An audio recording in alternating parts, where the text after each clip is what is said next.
দার্জিলিং পাহাড়ের কোলে গির্দা পাহাড়ে নেতাজি মিউজিয়াম, আর এখান থেকেই গর্জে উঠলেন রাজ্য বিধানসভার স্পিকার রথীন্দ্রনাথ বোস।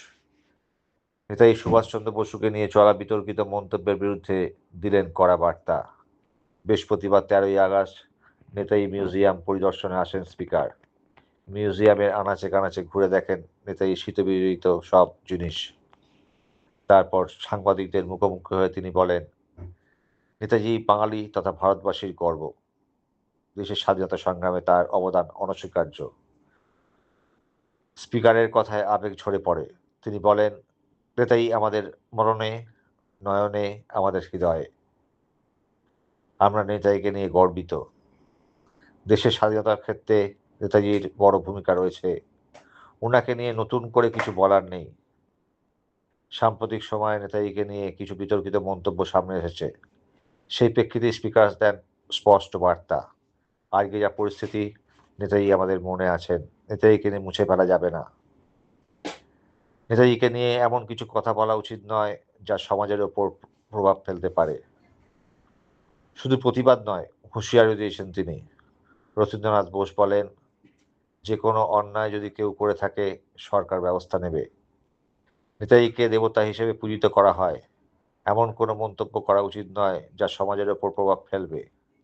নেতাজিকে ঘিরে মানুষের আবেগ আর শ্রদ্ধার কথা মনে করিয়ে দিয়ে স্পিকার জানান, দেশের স্বাধীনতা সংগ্রামের ইতিহাসে নেতাজির অবদান চিরস্মরণীয়। তাকে অপমান করা মানে গোটা জাতিকে অপমান করা। দার্জিলিং থেকে স্পিকারের এই বার্তা নেতাজির সম্মানে কোনো আপোষ নয়। আপনিও কি এনার সাথে একমত? মতামত জানান কমেন্টে। শিলিগুড়ি থেকে অরূপ পোদ্দারের রিপোর্ট, কিউ ইন্ডিয়া বাংলা। বলতে গেলে আমাদের মননে, নয়ন এবং হৃদয়ে নেতাজির বাস করে। আমরা নেতাজি নিয়ে ভীষণ গর্বিত।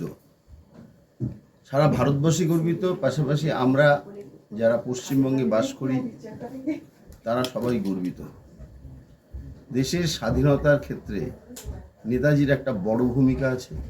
আমাদের মাননীয় প্রধানমন্ত্রী বারবার একথা স্মরণ করেছেন। উনি আন্দামানে নেতাজির সম্বন্ধে স্মরণ করতে গিয়ে বেশ কিছু কাজ উনি করেছেন। তাছাড়া দিল্লিতে যে কর্তব্য পথ, সেখানে নেতাজির মূর্তি উনি স্থাপন করেছেন। সুতরাং নেতাজি সম্বন্ধে নতুন করে বলার কিছু নেই। আমরা যখনই সুযোগ পাই নেতাজি সম্বন্ধে জানার চেষ্টা করি এবং নেতাজির যে কাজকর্ম সেটা আরও বেশি করে জানার চেষ্টা করি। তাই আমি গতকালকে বিধানসভা শেষে শিলিগুড়ি আমার বাড়ি, আমি এসেছি এবং এইখানে আসার সুযোগ পেয়েছি। আমি ঠিক করেছি এখানে আসবো। এখানে এসে দেখলাম এই এত জিনিস, এত জানলাম। এনাদের সাথে আমাদের পরিচয় হলো, ইনি আমাকে জানালেন এ সম্বন্ধে, এখানে যে ঘটনাগুলো ঘটেছিল। সত্যিই খুব ভালো লাগছে যে আমরা এমন কিছু মানুষ আমাদের দেশের জন্য পেয়েছিলাম। এবং আজকে যে পরিস্থিতি আছে, যাই ঘটুক না কেন, নেতাজি মানুষের মনে আছে এবং মানুষের মন থেকে নেতাজিকে কখনোই মুছে ফেলা যাবে না।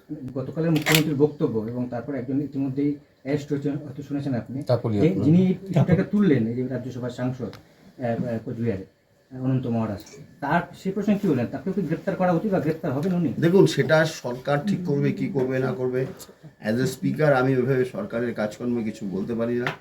কিন্তু আমি একটু মনে করি যে নেতাজি সবার ঊর্ধ্বে, নেতাজিকে নিয়ে এমন কিছু করা উচিত না যেটা কিনা জনমানুষের বিরূপ প্রতিক্রিয়া সৃষ্টি হয়।